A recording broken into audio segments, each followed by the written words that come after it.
ਤੂੰ ਕਰਨਾ ਹੈ ਕਦੇ ਇਸ਼ਕ ਦਾ ਗੁੰਝਲ ਖੋਲ ਤੇ ਸਹੀ।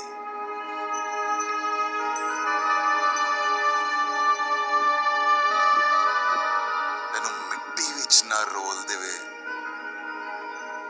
ਤੋ ਪਿਆਰ ਦੇ ਬੋਲ ਬੋਲਦੇ ਸਹੀ।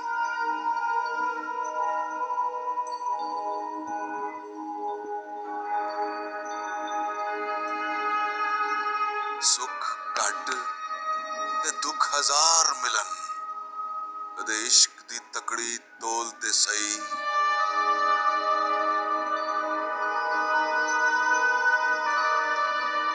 ਤੇਰੀ ਹੱਸਦੀ ਅੱਖ ਵੀ ਭਿੱਜ ਜਾਵੇ ਕਦੇ ਸਾਨੂੰ ਅੰਦਰੋਂ ਬੋਲ ਤੇ ਸਹੀ।